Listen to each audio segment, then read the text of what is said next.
चुनाव आयोग ने राजकिशोर ये बड़ी पहल की है कि आधार और वोटर आईडी लिंक होने जा रहा है। दरअसल ये सुधार पहले ही हो जाना चाहिए था हर्षवर्धन, लेकिन अब जो लोग इसका क्रेडिट लेना चाहते हैं, वास्तव में देखा जाए तो उन्हीं के पोषित और पालित लोग ही कोर्ट में जाकर इसके खिलाफ गए थे। 2015 में शुरुआत हो जानी चाहिए, लेकिन खैर तब आधार को उस तरीके की वैधानिक मान्यता नहीं मिली थी, उस वजह से सुप्रीम कोर्ट ने उसको खारिज कर दिया था। 19 में फिर इसके बाद शुरुआत होती है।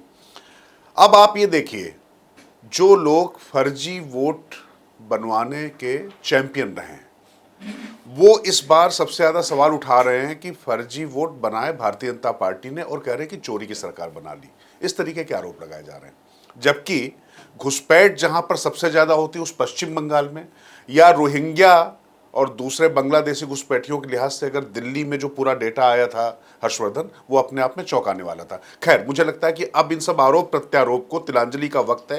और जब आधार के साथ में जब ये वोटर आईडी जोड़ने जा रहा है, तो अभी तक स्वैच्छिक था, लेकिन मुझे लगता है कि अब धीरे धीरे इसको इस तरीके से किया जाएगा कि 66 करोड़ लोग तो अभी भी आ ही गए ना उसके दायरे में। अब ये 33 करोड़ कौन लोग हैं भाई, क्यों नहीं आना चाहते हैं? मुझे लगता है इसको इस तरह से भी देखा जाना चाहिए कि हम भारतीय थोड़ा लास्ट डेट सबमिशन के आदी हैं। हमारी आदत होती है एग्जामिनेशन का फॉर्म भरना, आखिरी तारीख क्या है भैया, नौकरी का फॉर्म भरना, आखिरी तारीख क्या है, बिजली का बिल भरना, आखिरी तारीख क्या है। तो जब तक कोई भी चीज हमारे ऊपर फोर्स नहीं होती, एकदम लगता नहीं कि अरे अब तो गड़बड़ा जाएगा, जब तक पेनल्टी उसमें लिख के नहीं आता बिजली के बिल में, तब हम बिजली का बिल नहीं जमा करते। तो मुझे लगता है कि 66 करोड़, अगर 99 करोड़ में से 66 करोड़ यानी 66 करोड़ लोग वो पहले ही लिंक करा चुके हैं।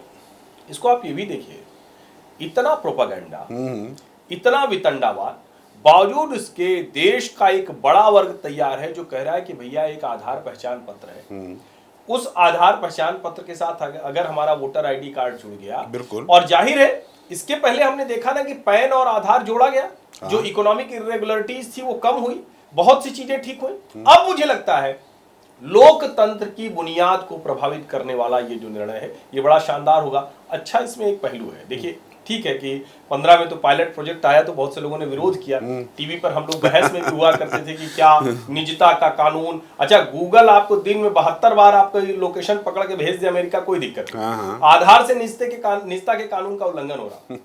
अब राहुल गांधी कह रहे हैं कि हम यही तो कह रहे थे, हमारी बात मान गई। कांग्रेस कह रही है देखा हमारे जननायक की बात के दबाव में फिर से चुनाव आयोग को आना पड़ा। कमाल की बात ये, जब 15 में पायलट प्रोजेक्ट शुरू हो गया तो नरेंद्र मोदी इसका मतलब 14 में जब आए थे, एक तरह से वेब ऑफ रिफॉर्म्स, यानी एक के बाद एक सुधार नरेंद्र मोदी के दिमाग में थे।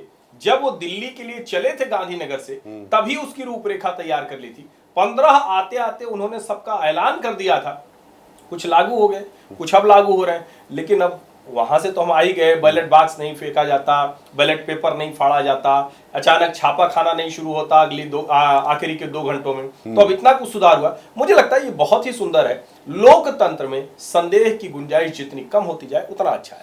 नहीं, देखिए मेरी बस चिंता अब यहाँ पर दूसरी है, संदेह की गुंजाइश कम होती जाए उसके लिए ये फैसला किया जा रहा है, और निश्चित तौर पर ये प्रभावी है और इससे ज्यादा प्रभावी कुछ हो भी नहीं सकता है।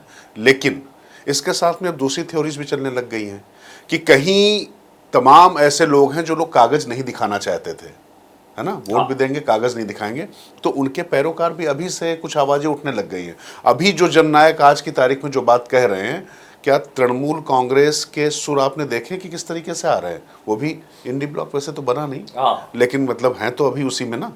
तो अब कल को कहीं कंपटीशन ना शुरू हो जाए ममता बनर्जी और राहुल गांधी में कि फिर से वो यही कहना शुरू कर जाए। लेकिन अगर आप प्रशासनिक दृष्टि से देखेंगे तो एक बात आपको माननी पड़ेगी, नरेंद्र मोदी जब गुजरात के मुख्यमंत्री थे, उसके बाद से जब प्रधानमंत्री बनकर आए, तो वो यहाँ पर सिर्फ पद पर बैठने के लिए और यहाँ पर ब्यूरोक्रेट्स की सलाह पर और उनके चंगुल में फंसकर फैसले लेने के लिए नहीं आए थे।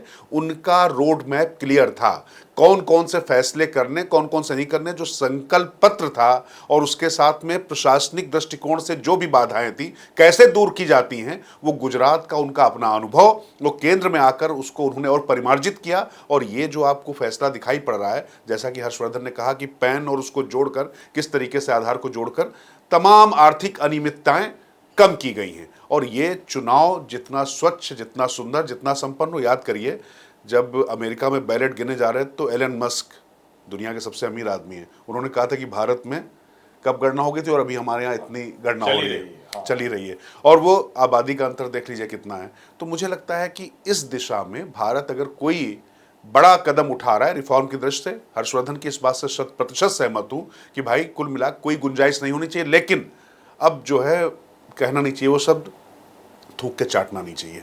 अब इसके बाद आगे बढ़ा जाए। नहीं, मुझे लगता है कि देखिए इसमें एक चीज और है, कई बार बुद्धि देर से खुलती है, तो हो सकता है बुद्धि देर से खुली हो ऐसे भी मान सकते हैं भाई। कई बार होता है ना, बुद्धि बंद हो गई, अब वो नहीं खुल रही है, अचानक कहीं टक से लगा बुद्धि खुल गई, तो ये तो होता है ना।